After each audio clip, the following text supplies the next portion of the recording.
On today's episode, Brad shares with us the real returns on his solar panel cost analysis for Richmond, Virginia. We talk about the decision to pay off your mortgage or let it ride. Then Tanja from Our Next Life joins us on the show to discuss how her first 15 months of early retirement have gone, lessons learned, and help us build a framework for your own bulletproof retirement plan.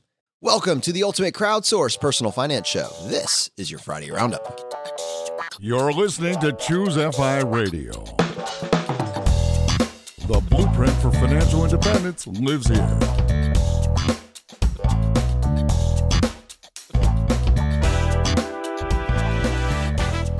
If you're looking to unlock the secrets to financial independence and early retirement, you're in the right place.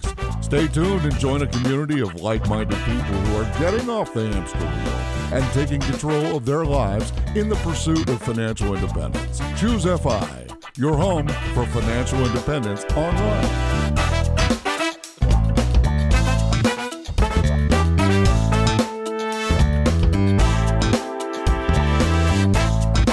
All right, guys, so much to cover in this past week's episode with Grant from Millennial Money Man, author of the book Financial Freedom. And to help me with this, I have my co-host Brad here with me today. How you doing, buddy? Hey, Jonathan, I'm doing quite well. And yeah, it's interesting. We've been talking about my car recently, right? Good old golden boy, as you like to call him.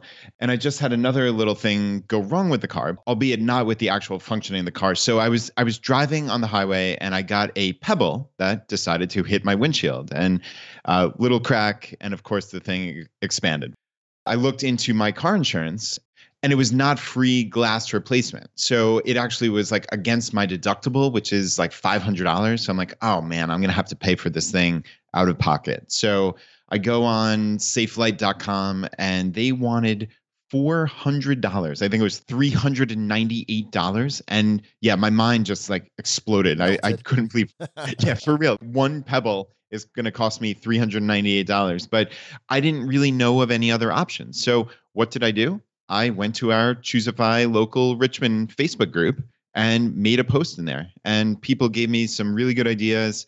I wound up getting some quotes and they were all less expensive. But then a buddy of mine, Blake, who is in our local group, sent me this contact that he had. And I just got it done this morning for $195. Wow. So wait, I just want to clarify. Is this a total windshield replacement?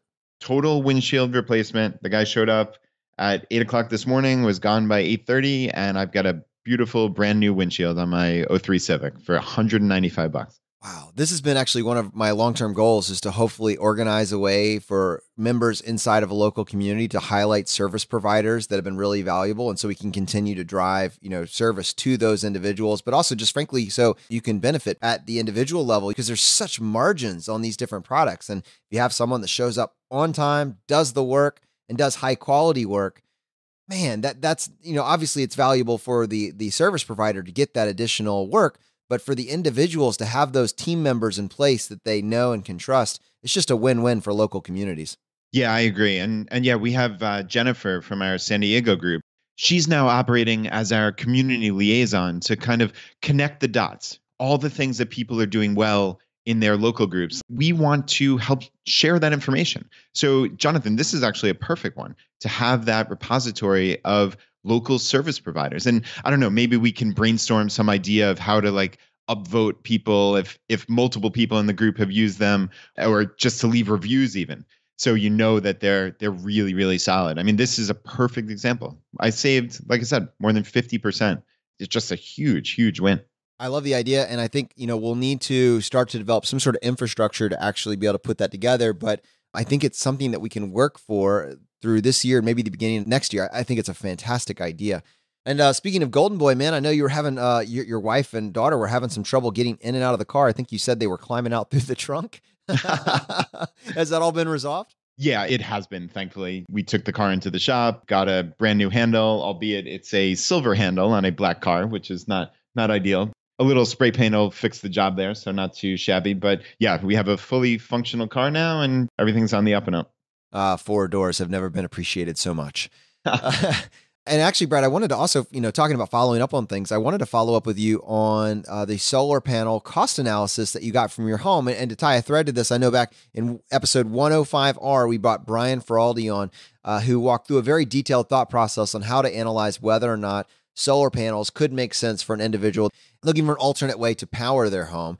And he made a compelling case that the returns were incredible in his home state of Rhode Island. Now, you can take the same math, the same principles and the tools that he presented, and you could apply it to your local state, but we don't know, in Richmond and Virginia, whether or not it's going to be 1-to-1. And you took one for the team and you did a solar panel cost analysis for your home here in Richmond, Virginia.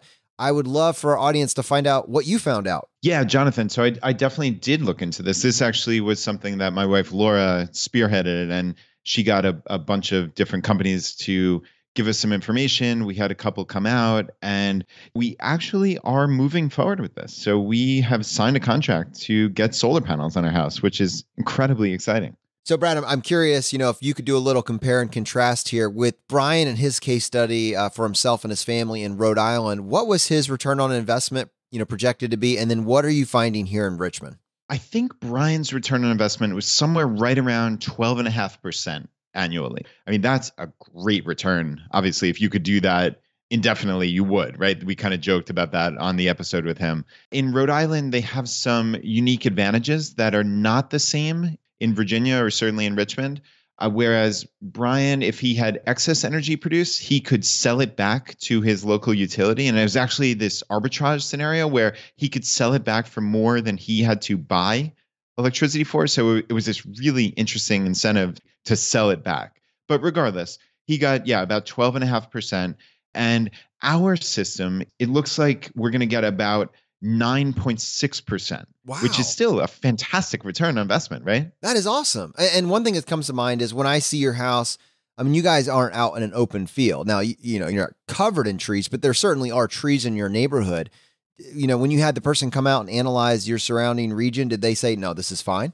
Yeah, they did. So actually, we have our back roof is south facing. So it's actually really perfect. There are trees, but they're set back fairly far, so it shouldn't impede the sun at all. They give you a very conservative estimate. So they assume, I think, like 5 hours of sunlight per day. And I think based on what we're seeing, I've been looking at this kind of as like a stats geek since we signed the contract. I think we should do better than that, considering it's the winter right now, and I'm seeing more than 5 hours of sunlight on there just anecdotally. So I think based on what I'm saying, we should actually get a better return than the 9.6%. But regardless, even still, I'm thrilled with that. What's interesting, Jonathan, is when Brian was on, obviously he was talking about this as an investment. It adds value to your home price in all likelihood. There's a return with the cash flows that's just straight savings. But I actually kind of put on my FI hat here and looked at it ever so slightly differently. It's almost akin to how you and I look at the true cost of car ownership. You look at the year by year basis, and I look at, hey, what is this going to amount to over a 30, 40, 50-year period? So same numbers, obviously, but just a slightly different perspective. And I think this might be illustrative. So the solar company is estimating that we're going to save about $2,000 per year on our electric bill. Okay. So like I said a couple of minutes ago, that's fairly conservative. I think it'll be more than that, but even just assuming about $2,000 a year, that's how they come up with this ROI calculation of the 9.6%. All right. They take your after tax credit amount out of pocket and just do this simple calculation. But what I did was I looked at this and said, all right, there's a high likelihood that these solar panels, just based on the quality and how they're warranted, they're minimum going to last 25 years. And there's a very, very high likelihood that they'll last significantly longer than that. So I'm looking at this almost as a phi calculation of 25x. So if it's $2,000 per year of expenses, if we were trying to figure out how much money I would need in my pot of money, right, my net worth, I would need 25 times that. So that's $50,000. Now, this thing is only going to cost me after the tax credit, it's going to cost slightly under $20,000. So I'm looking at something that I'm eliminating a $2,000 per year expense for $20,000 instead of what we would normally expect to need $50,000 based on the 4% rule and 25 times expenses. So it's kind of an interesting look at a FI way to get rid of an expense. I love how you put that in perspective, and in particular, tying it to 25X. I think it gives you a really good frame of reference. Matt actually commented on our episode that we did. It was episode 105R with some additional questions, and I think it's worthwhile. What I love is that you took what Brian talked about in Rhode Island and then applied it to Richmond. But these are some additional questions that we didn't get a chance to ask Brian. I'm curious if you have any insight on them. And for other people that are maybe looking into following up on the choice that you and Brian made, I think it'll be helpful. A few things to consider.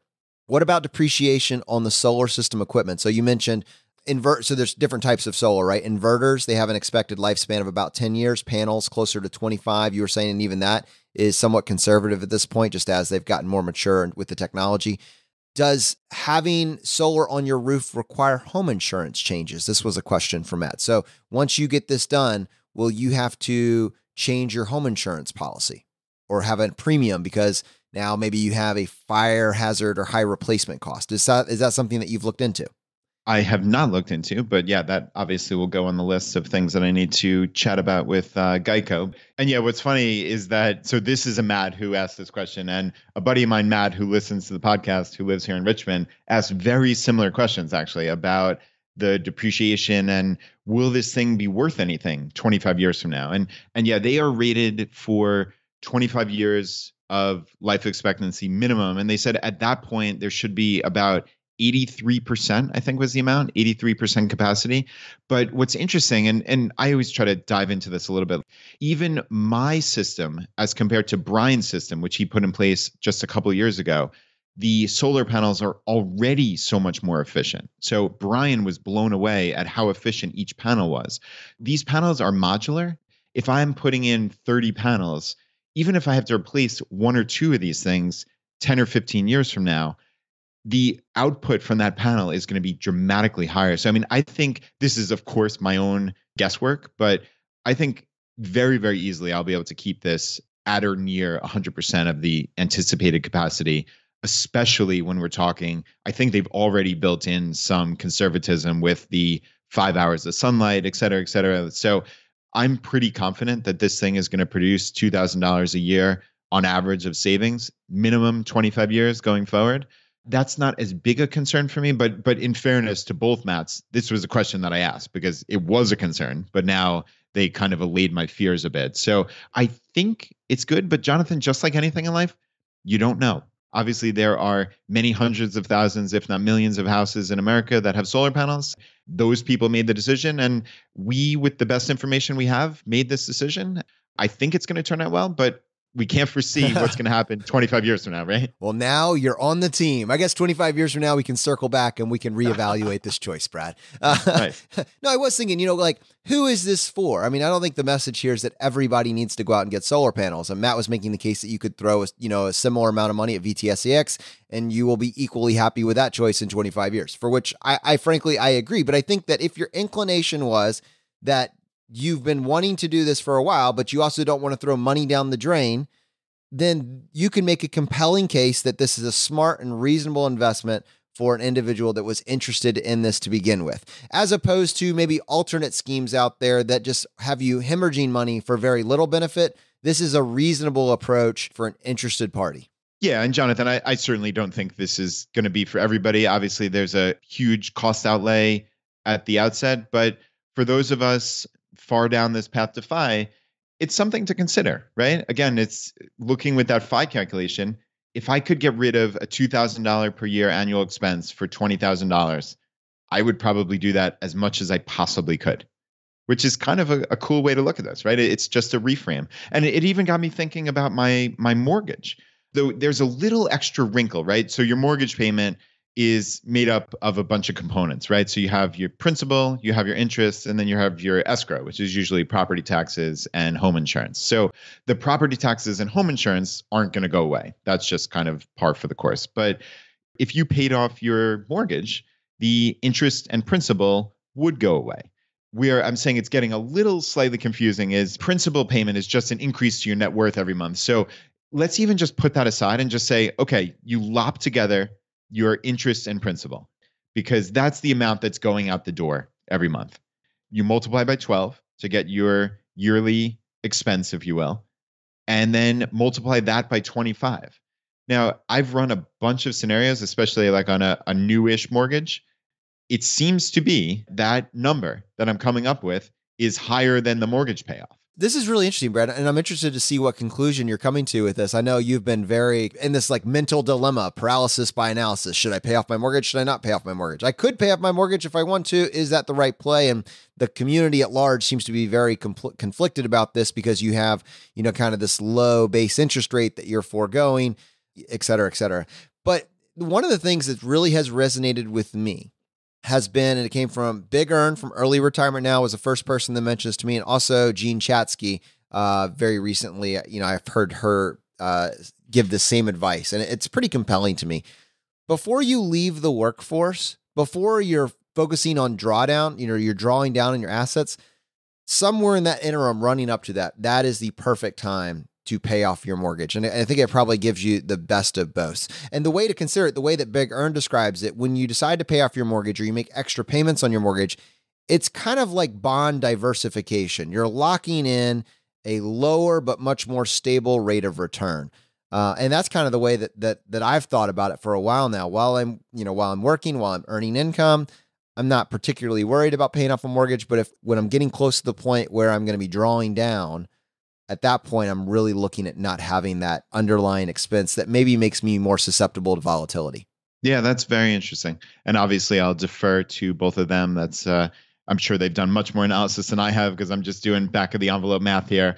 And of course, anybody who is looking at my calculation here understands that because there's principal built into your monthly mortgage payment. So of course that skews it a little bit, but it is fairly interesting to look at this just as like, okay, this is my monthly outflow. And if I can get rid of this by paying off this amount, then that goes to zero. So yeah, I mean, to your point, it's locking in this lower return, but man, that certainty is really valuable psychologically. And I think ultimately at the end of the day, we know that paying off the mortgage is subpar financially and mathematically, but psychologically there's great value there. So hopefully this was of some value to someone, but it's just always interesting to me, at least, to look at these problems just a little bit differently.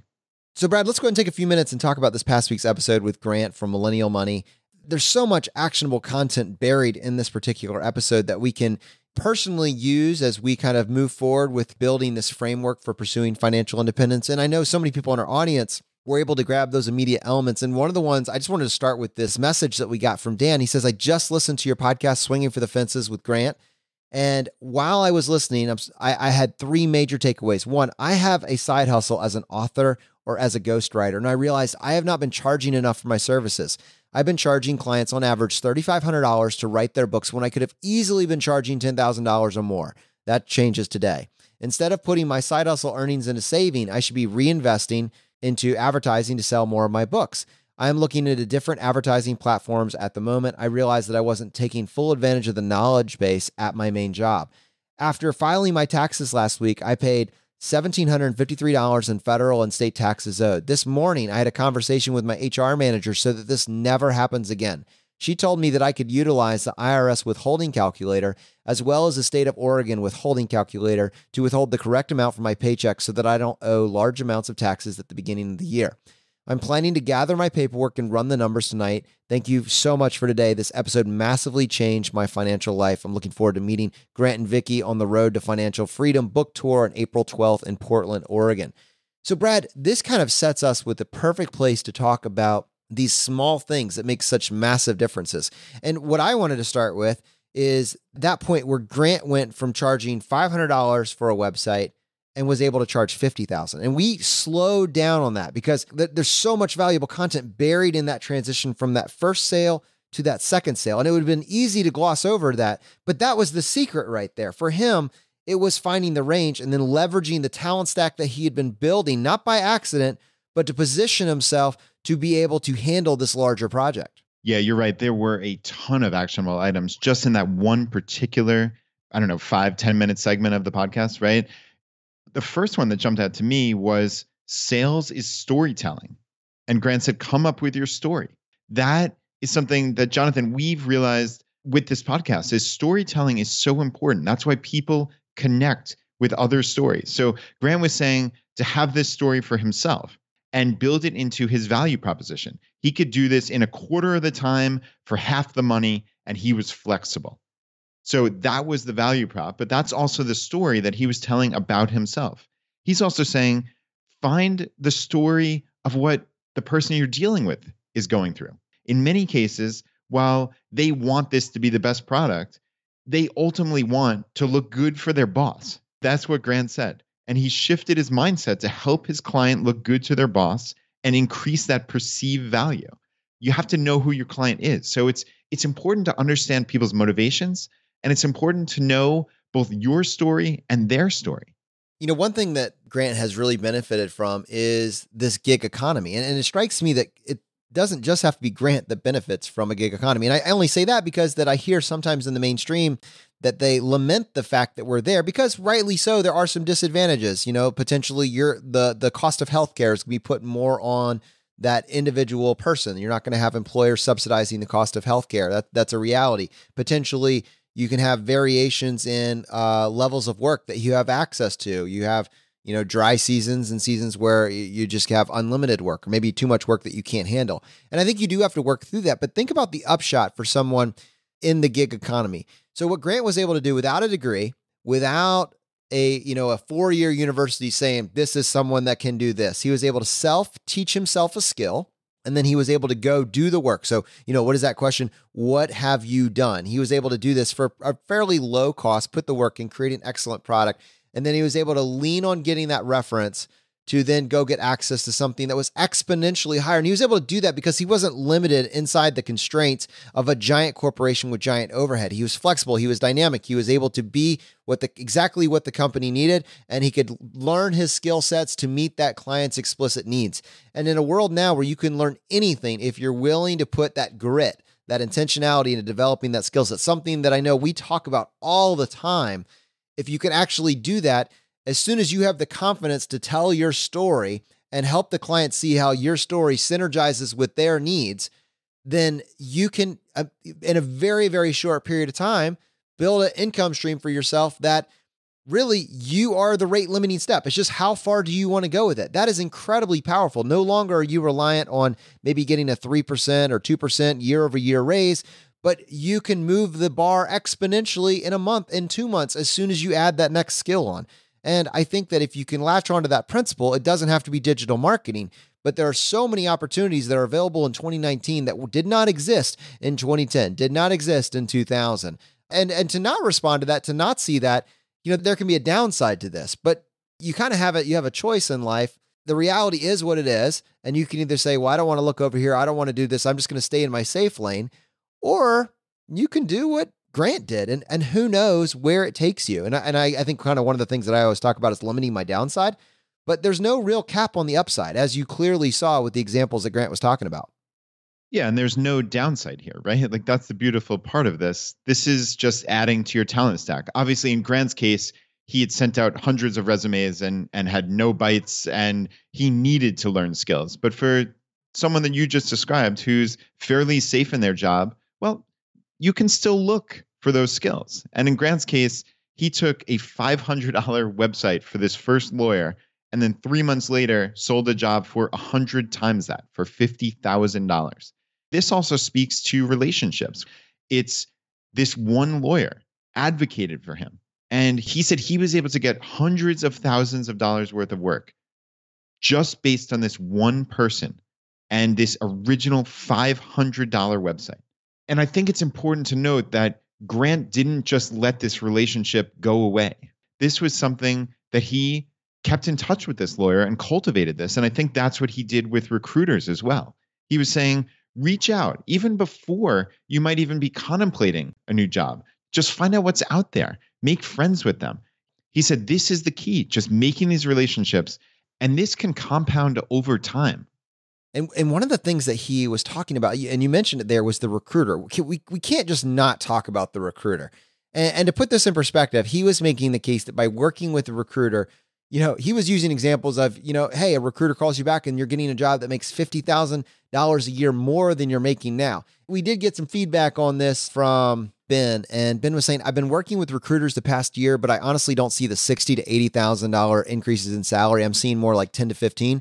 It's great to network with recruiters, but I honestly wouldn't expect a huge increase in salary. I think that this may be a little bit of an exaggeration. And my point is, I actually wanted to highlight that. I think that is completely fair. And I also wanted to say, the benefit of the recruiter in terms of just the gross amount, the gross increase in pay is probably going to be heavily reliant on your sector. And one of the things we heard with digital marketing is that there is a massive range in what you can make. And I'm sure that a lot of Grant's thoughts on how big of a spectrum there was, with his specific sector. But I think that my takeaway on this, regardless of whether or not it was 10 to 15 or 60 to 80, and personally, I hope that your experience when you go meet with a recruiter is they get you a job that pays you 80,000 more. I mean, that's my extreme hope or bias. But let's say it's only 10,000 or $15,000 a year more. I think it still comes back to knowing your sector and knowing the range.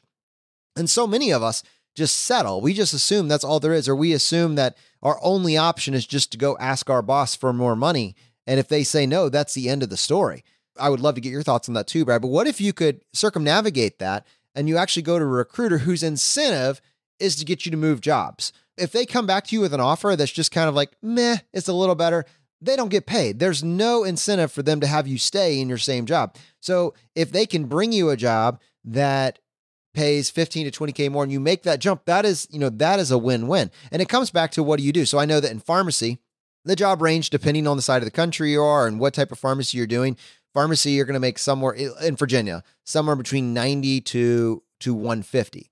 But I know that if I go and I ask my boss, in my particular community pharmacy, if I'd asked him for a raise, I'm going to be hard pressed to get past like 3 or 4% more just because of the way that the company structures, the amount of supply and demand. It's going to be tough to go at it that way. But if you go to a recruiter and they say, oh, by the way, this other competitor right now, it has rates that are, $20,000 higher. Like in the context of this conversation, I get that. But 4 years ago, I never would have even considered that possibility. Your ability to be a little bit mercenary when it comes to your paycheck is incredibly valuable. Yeah, I think you're right. And sadly, the reality of the job market is that to get these big jumps, you do need to move. We've seen that over and over again. We've had tons of comments about this specifically. For whatever bizarro reason, you just don't get the raises in your own company. If you want to stay, then so be it. That's fine. I stayed at my job for 12 years. So I'm the opposite example of what we're advocating until for here. They made you come in at 8 a.m. That was it. And then it was all over. 12 years? Nope. I'm done. Gotta love FU money, right? Oh man, you used it in a big way. But realistically, if you do need to move to go up so significantly on the pay scale ladder, then knowing these recruiters is an essential component of that. So make relationships and cultivate them over time. I think this is one of those things that it's obvious once you say it, but it was never obvious to me. I never did this. So yeah, that's a big kudos to Grant for bringing this up. But doesn't it have to do with normalizing the conversation? There were not people in my social sphere that were doing this. We just followed the rules and you followed the rules. Like, what if everybody around you, this is just what they did? What does that mean? What is it? I'm not going to say it. What does it mean though for you and your ability, your likelihood of actually pursuing this if this is just what everybody does in your social sphere? It's incredible how valuable this is to say, I don't need to just keep doing exactly what I'm doing now. I'm going to go talk to my friend and we're going to come up with a new plan. Yeah, and Jonathan, one final thing I wanted to talk about with Grant's episode was about budgeting, actually. He said he thinks it's a huge myth that everyone needs a budget. And it reinforces this scarcity mindset because you feel like you need to cut the small things that make you the happiest. And I thought that was an interesting look at this. And personally, I've never budgeted, but I know you have historically, and I'd love to hear your thoughts. Well, it's that phrase like know thyself, right? I think you can make a case for it if that is your nature. And also it's a stage in life. And I had to work through this as well. So let's set the stage on why I was budgeting. My goal was to pay off my student loans in 4 years, and it did not feel natural. It did not feel comfortable. I was making that my biggest priority, and I had this intensity to finish it. budgeting allowed me to do that. I don't know if back with Nassim, I think it was episode 112, we talked about the zero-based budget system. I don't know if I would describe it that way as much as when my projected paycheck came in or when it was going to be coming in, I assigned what I wanted it to be doing with that. And I made those decisions first. And I would look at my month and say, all right, this is what our life is projected to cost, and we're going to try and stay inside these parameters. But we're basing that on what we want to get accomplished. And what we want to get accomplished is to save 70% and throw it all at student loans, not just for 1 week or 2 weeks, but for 4 years. For 4 years, this is what we are doing. And my nature is I'm a spender. I've said that. So if that's my nature, a budget allowed me to follow the rules. And I've said this before, I don't have self-control, but I have discipline. A budget allowed me to eliminate my need for self-control and focus on discipline, follow the plan. If at some point I felt like we were getting too severe and it was making our lives unnecessarily difficult or hard, we can change the budget, but the budget is there as a tool to make my life easier. I think that a lot of times many people that kind of throw budgets under the water, then talk about their own version of a budget, but then just use a different word for it. You know what I mean? If you're automating your savings and you're doing that with a plan, you have to know what you spend. So regardless of whether or not you're calling it a budget, I think most of us say you need to know what your life cost. And then depending on your nature, like Brad, you're just a frugal dude. I mean, that is it comes easy for you. You feel uncomfortable when you go too far outside of that. And then you come back to your center. I'm the opposite of that. And I needed to accomplish this frugality to help me achieve my goals. Yeah, Jonathan, that's a very honest look at yourself. Like you said, know thyself. That's the most important thing here. For me, it always seemed like a waste of time to come up with a budget because, to your point, it just came naturally. But for you, obviously, this is in service of a long-term goal. And if part of that is taking the time to write a budget to lock in the fact that you're going to actually do this because it's important to you, then you're going to take the time to do it. And I think that's really admirable. All right, to our audience, I told you at the beginning of this episode that we had a very special segment for you, and we are actually bringing on Tanja Hester, who writes over at ournextlife.com. And actually, this is the part that's so fantastic about this. We interviewed her back in episode 46, and at that point, she had been writing anonymously at ournextlife.com, and she was about to do a reveal. Basically, the premise for that was that she was just leaving her job. So she had been writing and planning what her and her husband Mark's next life was going to look like for the last several years. And then when we interviewed her in 46, she says, I'm doing it. Now it's 15 months later. She has a new book and she has 15 months of this work optional life to now reflect back on. I think it's going to be a wonderful conversation for our audience. And Brad, I'm excited about this. Yeah, I can't wait. I just read an early copy of Tanya's book called Work Optional, Retire Early, the Non-Penny Pinching Way. And yeah, it's fantastic. And yeah, Tanya, welcome back to the show. Thanks, you guys, for having me. The last time we chatted was one of my favorite podcast discussions ever, and I'm so stoked to be here. Awesome. Well, one of my favorite things was in your book, you talk about your childhood and who you were. I mean, you were the go-getter. You were the president of all the clubs. You were the star mathlete. And most importantly, you were going to be the person that found the perfect career and worked it forever. And somewhere along the way, it changed. And I'm curious, if you were to think back through that, how do we get to this point where work optional was something that you were pursuing? You are so right. Plus, did you leave out chess club? I also did chess club. It wasn't quite as good as mathlete. I just wanted to say that first. I mean, I just want to underscore the nerd value there. No, it's totally true. I mean, I often thought of myself as like the Lisa Simpson of my social circles. And absolutely, I was looking for life fulfillment through career, through achievement, through all of that stuff.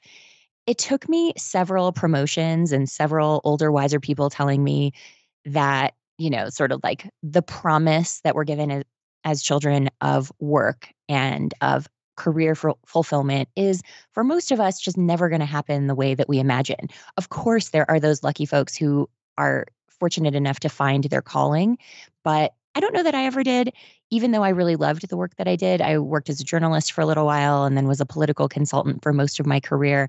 There was so much good in it, but at some point it really dawned on me that, okay, I keep getting promotions and I think that promotion is never going to happen where they say to me, here's more money, but now you can work less.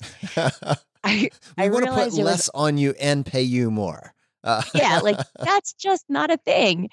If you want to advance in our society, it's always more work, more responsibility. And in this age we all live in now, it means being reachable more of the time. And we kind of hit this point where, like, for years, we had been able to take vacations where we could go backpacking in the Sierra for a week, or we could go leave the country and not have any cell service. And that was okay. We could just be unreachable.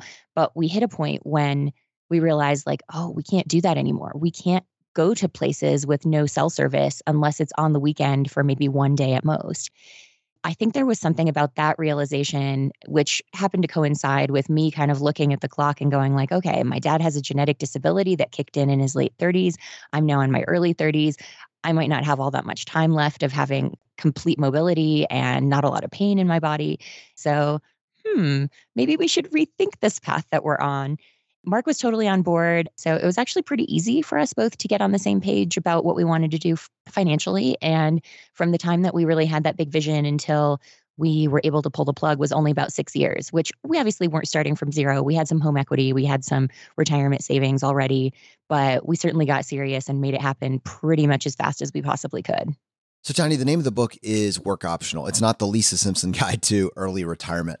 Why the reframe? And to be honest, I'm setting you up for this just because I know that our community really struggles with whether or not to even use that word retirement, whether to embrace it or to push it off. And I'm just curious for you, what is your self-description? Are you early retired? Is that full on embrace? Where are you at on this? The funny thing is I actually do say the word retired for myself. I think there's nothing wrong with that because the truth is that a huge chunk of traditionally retired people do work and do add value to our society, whether that's through paid or non-paid means. And we don't quibble about that. I think that the people quibbling about what retirement means are mostly applying a different lens to those younger than traditional retirement age than they do for those, say, over 70. But I do absolutely see how people get hung up on that idea of retirement. So I know that's why you guys use the term financial independence instead. There's a lot of different nomenclature out there, but work optional to me felt like really the right way to characterize it. That was sort of instantly understood, that nobody could quibble with, that would give people a vision of what life could be. Because I think, like, you started out with the question of I was the go-getter and the achiever. I mean, for me, I'm always going to do stuff. And so a big learning for me in early retirement has been that I still sit and work almost every day, but it's totally different work than before. No employer is breathing down my neck saying you have to do this. No client is emailing me and saying, hey, where the hell is my thing that was due yesterday? Not that I was ever late with stuff. But someone else was getting those emails. Yeah. Just stereotypical emails. But when it's purely for me, and also I think a huge part of it is the work that I'm doing now is totally divorced from any sort of financial thought at all. It feels really different. I don't make any money on the blog. That's by design. I know that I could. I don't want to. So that's a hobby that has grown a lot. I work on that a lot. I work on my podcast, which similarly makes a tiny bit of money, but I mean, it is seriously small after expenses. And then the book, like, I did get a book advance, but I'm really not thinking about work optional selling in terms of like what money I'm going to make. In fact, I'd really love to be able, if it does ever earn out and make royalties, to donate those. That's really the plan. I'm not doing this for financial gain, but just for the satisfaction of creating things. And I think that's sort of like one of those know thyself things. If you're someone who is kind of a busybody and likes to do all the things, then your retirement or your work optional phase of life is probably going to look a lot like working and doing all the things. Whereas if you're someone who just loves to chill or loves to read or, different hobbies, whatever they are, that's how your phase of life will look. And so I think work optional kind of gets that across a little bit better than just talking about retirement, just because we have all this silly baggage around it. Yeah, and Tanya, I certainly agree that know thyself is so important. And you said in there a vision of what life could be. And that struck me that in chapter 2 here, you're talking about defining your work optional life. And you walk through an exercise where you're really identifying themes and where the overlap is. And I'd love for you to talk the audience through that, because to me, this was one of the absolute most important parts of the book. Yeah, thanks for that. You guys talk so much about the why of FI. And I think that's so, so important. And I love that you guys do that. But I also think that can be a bit of a big, amorphous, intimidating question. It's sort of like saying to people, like running up to a kid and saying, like, what do you want your major contribution to the planet to be when you die? It's like, I don't know. Instead, what I try to do is actually think along those lines, but break it down and to ask people a series of questions that help you arrive at some themes that can kind of guide you in thinking about what you want to be doing. I have an example in here that's both Mark's and my story, and one from Angela, who writes the blog Tread Lightly, Retire Early. She did her map for me that I was able to then pick the themes out on. But it's really looking at what are all your interests? What are the things you want to pursue? What does your day to day look like? And then bigger things. What do you want your legacy to be? What do you want to be involved in your community and try to make better? What do you want to be remembered for? And then when you look at all of those different questions in kind of a nice sequential way, it's much easier then to pick out the themes. And when you pick out the themes, which for me, for example, are adventure, service, and creativity, which is very much the life that Mark and I are now living. Once you see that, it becomes so much easier then to really get clear on that life vision and to say, oh, okay, this is what I value most. Okay, well, this other thing that I thought I cared about, I do care about it, but not quite as much as I care about the rest. So I can cut that out. Because I think the time planning and the life planning is in many ways similar to the financial planning that goes into early retirement. If you're scrutinizing your budget, you're looking at like, okay, I don't need this thing. I don't need this thing. Same with time. If you can sort of hone in on the stuff that's most important to you, it becomes really that much easier to kind of find that life vision and to find some direction when you're early retired or work optional, so that you don't get there and just go like, I'm overwhelmed by options and I feel aimless. Tanja, embedded in there was the life we are living. And that is particularly poignant for this episode because we have these, essentially two touch points. We talked almost 15 months ago as you were about to embark on this next adventure for you and your husband. You're 15 months in. What is this life you are living now? Has it lived up to your expectations? Was your plan bulletproof? What surprised you?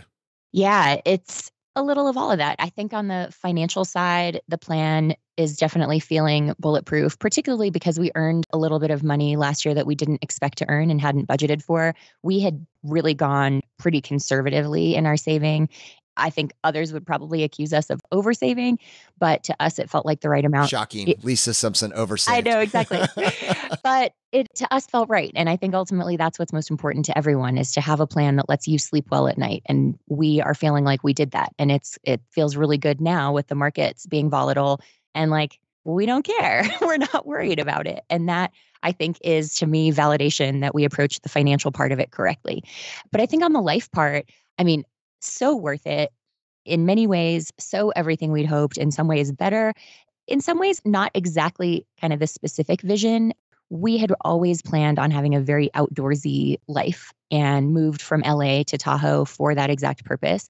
So sitting here looking at snow falling, it's very deep outside, and Mark is out skiing and I'm in here talking to you. That's sort of like a microcosm of our year, where he was out on his mountain bike just about every day last summer, where I was inside for a lot of that. Some of that was because I was writing the book. Some of it was because my disability has progressed a little bit. So when the weather is hot is when the pain is the worst. So I called it my indoorsy summer. I definitely was not outside as much as I had hoped for, but I still feel like it's worth it, even though that didn't exactly match my vision, because the alternative would have been that I'd had all that pain, but like had to work and had to go get on flights at 6 a.m. and stand up in front of clients when I wasn't feeling good.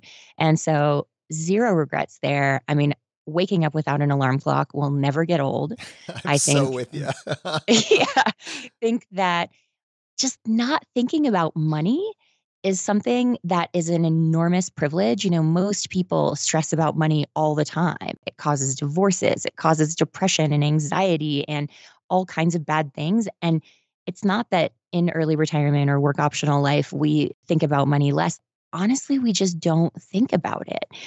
That, I think, is perhaps the best gift of all. And so it's completely changed how I view work, where I think for a lot of years in planning and saving, I was thinking the whole time like, oh, I can't wait to never have to do work, never have to sit at a computer during the day again. But, that was sort of ridiculous because like, of course I'm going to work because I'm just a person who wants to create things and wants to put stuff out there. It's so different. It feels joyful. It feels like play when I get to sit and write to people who want to read it and not even think about money at all in the process. That's, I think, for me in many ways been the very best part. So Tanja, it sounds like you were absolutely locked down on the financial side of it, but best laid plans, right? Sometimes you have to adjust. And like you're saying, your indoor summer, while that's not your ideal scenario, I'm sure you made adjustments that made that better than you would have otherwise envisioned. Can you talk me through that? Like, do you have a community there in Tahoe? Are there people that you see even during this indoor summer? Yeah, we do have a great community here. In fact, you all may remember one of your listeners had done a call into one of your Friday shows. I heard it and was like, "Oh, that's my neighbor Dave," and then told you about it. Then you guys announced on the show like, "Oh, hey Dave, this is Tanya, your neighbor." Oh, by the way, Dave. Yeah, now Dave's a really good friend. That's amazing. That was the most amazing story I'd ever heard. That was just so cool that he had no idea that that was you. I And know. now you're friends. I know. He and his wife Stacy are just awesome friends and made the connection here on ChooseFI. So I will always be grateful for that. But yeah, no, we have a great network. And one of the wonderful things about living in kind of a resort community is that people have non-traditional schedules. So we don't have the same problem here that we might have in a bigger city of everybody's busy during the day when we want to hang out. So yes, we've still been able to see friends. And for me, something that's really special is how much time I've gotten to spend with my dad, who, none of our parents are getting any younger. He is disabled. He's still healthy. So that's all good. But I got to spend a lot of time with him in the last year. That was just really awesome. So there were, drawbacks to not getting to be outside so much, but kind of looking at, okay, well, if this is the situation, what am I going to do about it? I do feel like I got to put more time into the book that way and make it better. I mean, I'm really proud of the product that's there. And I think it's better for having been through a traditional editing process than it would have otherwise been.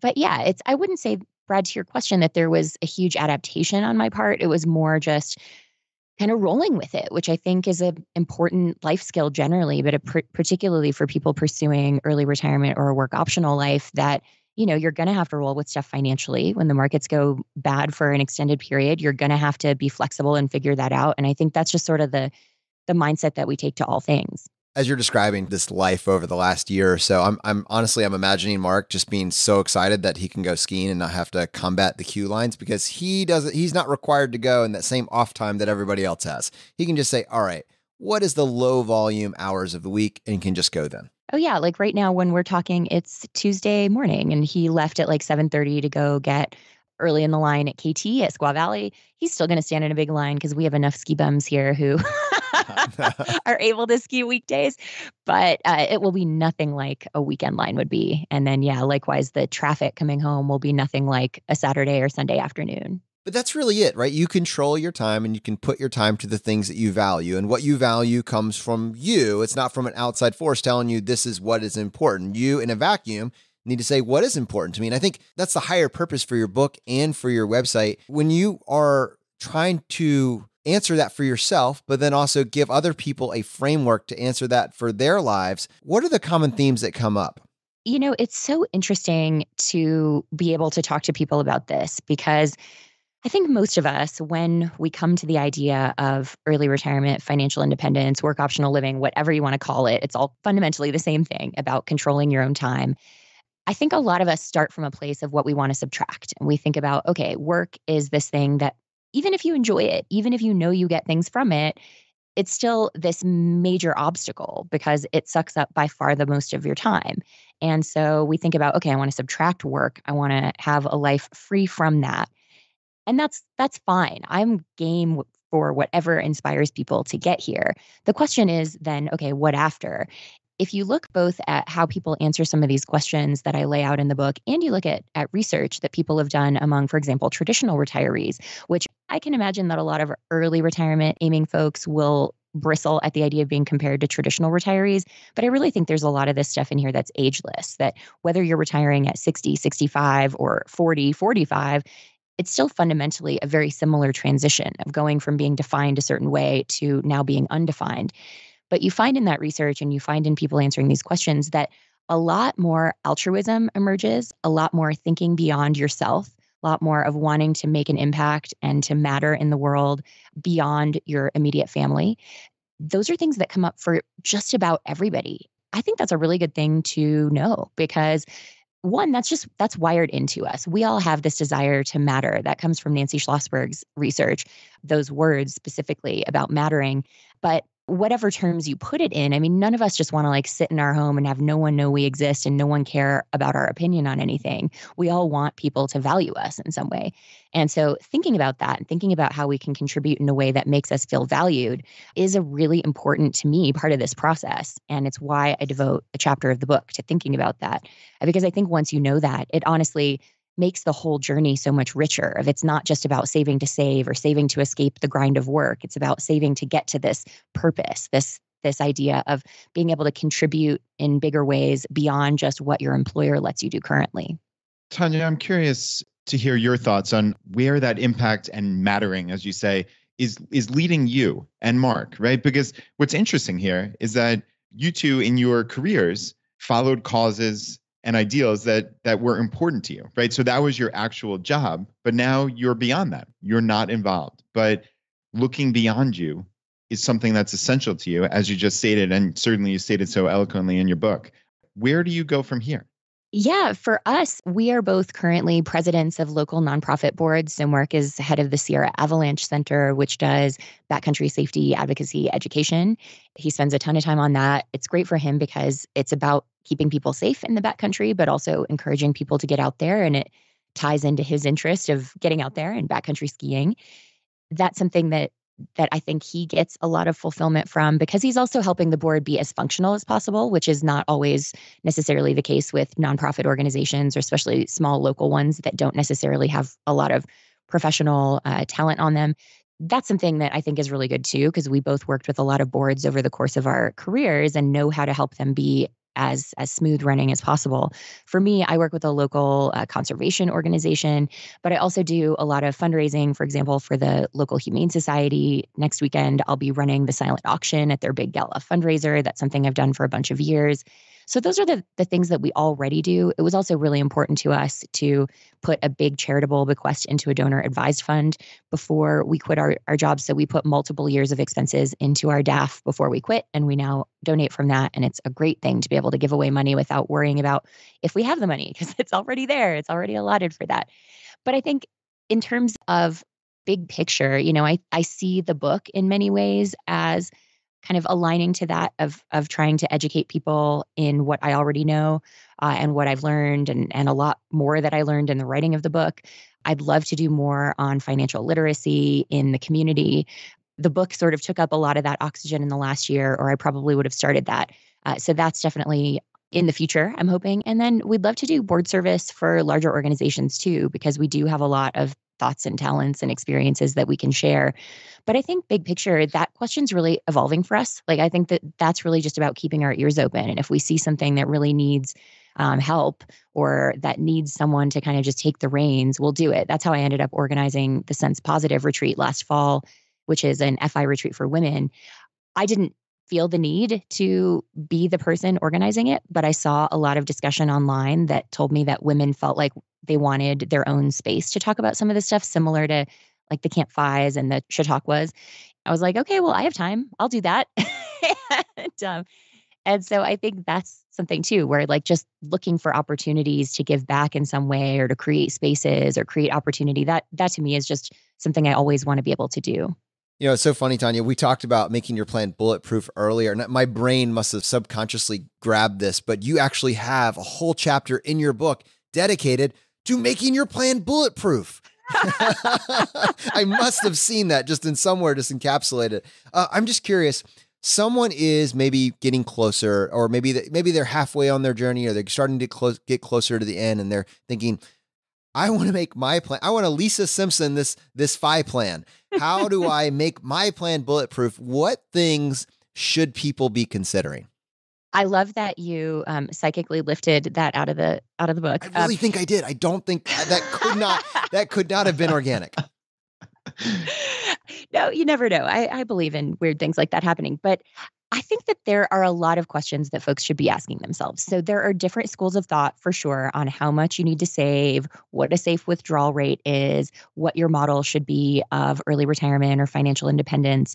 And something that I really tried to offer here in the book that I think applies to everyone, including folks who are very well versed in the principles of financial independence, beyond just getting really clear on your life vision, is on the financial side, offering different models. So I talk about not just full early retirement, which I think, if we're perfectly honest, we have to acknowledge is not an option for everyone.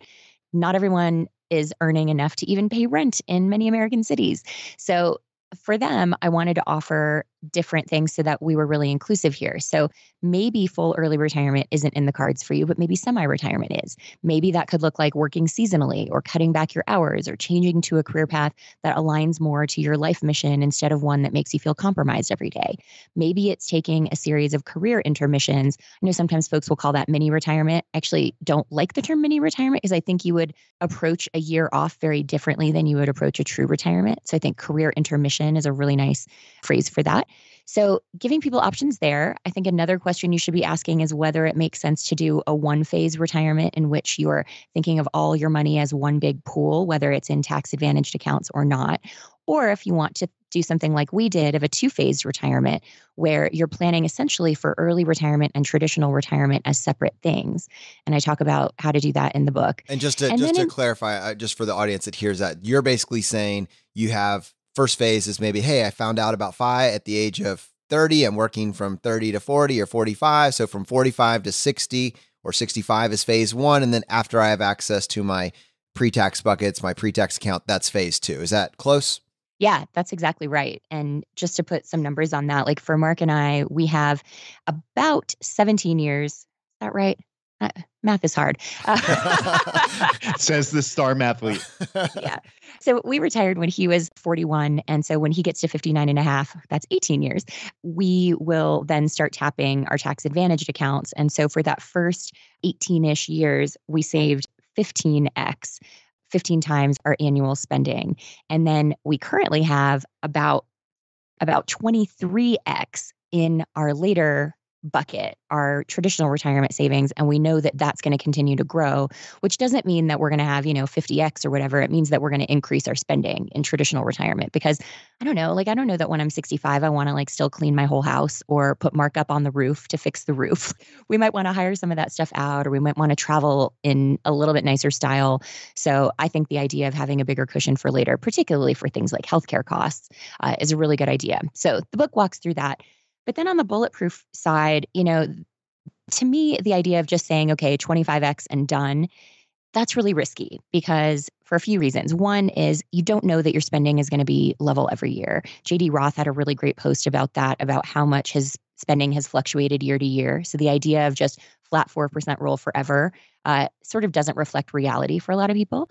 Looking beyond 25x for that reason is good. But the other reason is just that there are so many unknowns out there when you're talking about a long time horizon like early retirement that who knows if the 4% rule is still going to apply in the future. Maybe 3.5%, like Karsten Jeske, Big Earn, suggests is much safer. Maybe even lower, like some of the Bogleheads recommendations suggest makes sense. If you're retiring at something like 30, you should probably be looking at a 3% rate. So the ways that you can make your plan bulletproof are really to look at your safe withdrawal rate, make sure that you're well diversified. I'm sure that's something that all of your listeners are already thinking about, making sure that you have an asset allocation that's positioned to grow, but also to give you some buffer. So having a big cash cushion, for example, we keep about 3 years of expenses in cash at all times, which I know those who think about opportunity cost probably cringe at, but going into a volatile market like this, that is a big part of what helps us sleep at nights. Like we could go a really long time without selling shares and be totally fine. It's also really important to know when and how to cut your expenses. So if you're withdrawing shares during a down market, the best thing to do is not to keep withdrawing and harm your potential for hitting sequence of returns risk, but instead to cut your spending. And so knowing how you would do that before you get into that situation is really good. It's also good to build in some backup sources of capital or some contingencies. Like, for example, we know we could downsize our house and free up cash if we had to. House is paid off. So that would be easy to do. Talk about insurance, talk about anticipating divorce, which is not a small thing. If you're in a marriage or a financially split partnership, knowing what you would do, I do see a lot of people saving an amount where I worry that if they split, they wouldn't still each be financially independent. And it's worth thinking that through because we are financially independent. You are okay. Yeah. somewhere in the middle there. Exactly. No, and like with Pete just announcing his divorce on Mr. Money Mustache, and there have been several other divorces among some of the well-known bloggers. This is not a crazy idea. Like we talk about safe withdrawal rates and focus on the 1% likelihood that 3.5% won't be low enough, but then we won't talk about the almost 50% likelihood of a marriage dissolving. So that's a good thing to think about too, creating your estate plan. I mean, there is a lot in that section to really think through to make sure that your plan is as solid as possible. Because the last thing I want to do is recommend to anyone that they follow me down this path. And then you end up at 80 going like, oh my gosh, I didn't save enough. At which point, what are you going to do about that? What are you going to do at 80 to earn a whole bunch more money to get you through the end of your life? It is so much better to oversave a little bit than it is to wing it or assume that you can wing it down the road. There's just so much we don't know. So it's better to be safe than sorry. Yeah, which is why your two-phase retirement interests me so much. So you have 23x in this phase two. And realistically, you and Mark are not going to touch that for nearly 15 years, maybe a little more in your case. Obviously, that money's going to grow. In all likelihood, it'll double twice, right? So I mean, you're looking at a huge amount. I know you said you're going to probably increase your expenses, but I'm also curious, where does Social Security factor into that? Is that part of the 23x or is that on top of? Social Security is not factored into that at all. One is we're still such a long way from it that we assume some of the rules will change. Maybe there will be some kind of asset testing, in which case we could get phased out, which we would have personally no problem with. I'm sure people differ on that belief, but I think that if you are many years from being able to collect it, it makes sense not to count it because we just don't know how it's going to be calculated. Plus, those of us pulling out of the workforce early are going to have a lot of zeros factored in, so our benefits are likely to be low anyway. What I often suggest people do with Social Security, I mean, if you're over 55 at this point, it's fine to count it, of course. But if you're younger than that, the way that you might think about it is thinking of it as an extra healthcare buffer, for example, because Medicare doesn't actually cover as much as people think. Most people at this point now who start Medicare today will spend about $300,000 outside of Medicare premiums on their healthcare expenses between now and the end of their life. So that number is only going to grow. It's going to be bigger for all of us. So maybe Social Security is the thing that helps cover that for you. That's a nice way to think about it. But no, we aren't counting it. If we get it, great. If we don't, we'll be fine. That is really kind of the guiding premise of my financial planning is if this good thing that we like doesn't happen, we still want to be okay. And so Social Security just very much fits into that box. Tanja, there's one other thing that I wanted just to take a couple minutes and talk to you about, and it has to do with healthcare. And I think to tie it a little bit to your particular situation, one of the things or the criticisms that we hear is, oh, well, early retirement sounds great in theory, but you can't guarantee everything. You can't guarantee your outcome. You're not always going to be as healthy as you are now. And this doesn't work for people that have chronic disabilities or chronic health issues. And in fact, in your case, you're going into this eyes wide open, knowing that there's a high likelihood that you could have a chronic health condition going into the future.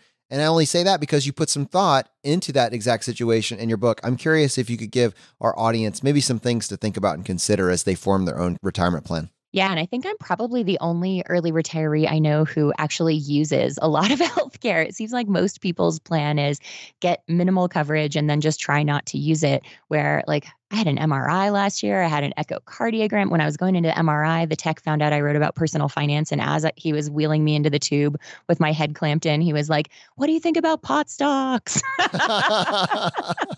We'll cover that next time. I'm curious for your feedback. Exactly. Let me be clear. I have zero opinion on pot stocks, and I am not qualified to give investment advice. Yes, but healthcare is super important to me. It's something that I've written about for a long time on the blog. It's something that we talked about last time I was here. It's something that I really wanted to cover in the book because I know from reader questions and from things like Camp FI, like some of the questions that have come up there, that people are really worried about healthcare in early retirement, but they also don't necessarily have a lot of knowledge about it. And I know that it can be intimidating and scary to think about. And so I broke it all down in there by what the options are, whether it's traditional insurance through one of the ACA exchanges, whether it's a health sharing ministry, the health shares, which I don't totally recommend, and you can read in the book why. I also talk about the pros and cons of health savings accounts, HSAs, because certainly they can be a great savings vehicle, but they also come with some significant downsides in terms of avoiding care. So I really walk through all of that, including things like healthcare tourism, which is not a great option for if you get in a car accident or if you get sick all of a sudden and need chronic care. But if you just, you need a hip replacement, or, you need to go get like a crown on a tooth, maybe you can go do that down in Mexico, or fly to Thailand, or do that while you're on another trip. All of that's covered, which I think is really important, because I just know that that's a topic that stresses a lot of people out. And I tried to present it pretty simply to just give you a little peace of mind, get you really clear on what the options are. So Tanja, the book is Work Optional. It's a fantastic book. It's got a lot of actionable information there for people that are interested in forming their own bulletproof work optional life. Where can people find it? In all of the book places, wherever you prefer to shop. If that's online, it's in all those spots. If you like to support your local bookstore, they either have it or should be able to get it. There's also an audiobook version read by me with this lovely voice. And of course, ebook versions. And you can also request that your library get it if they don't already have it. And that's really helpful too. This is so funny. My mom actually was listening to an episode that we did relatively recently and heard a book recommendation and went to go check it out from the library. And there were 8 people in front of her for this book. And she said, "You guys messed this up. I can't get this book at the library because you mentioned it on the show." I was like, "All right, Mom, you're just gonna have to buy it. I'm sorry." Tanja, thank you so much for coming on the show today and telling us a little bit more about your story, allowing us to catch up with you and your husband's journey. This was just a blast. It is always so fun to talk with you guys. Thanks for having me. Brad, I'm a huge fan of Tanja's, and I love what she's done with this book, and I love how she's brought all these different ideas together. And it's so nice to see the mainstream pick up her book and want to share it with a wider audience and really see people respond to these ideas and see this movement spread.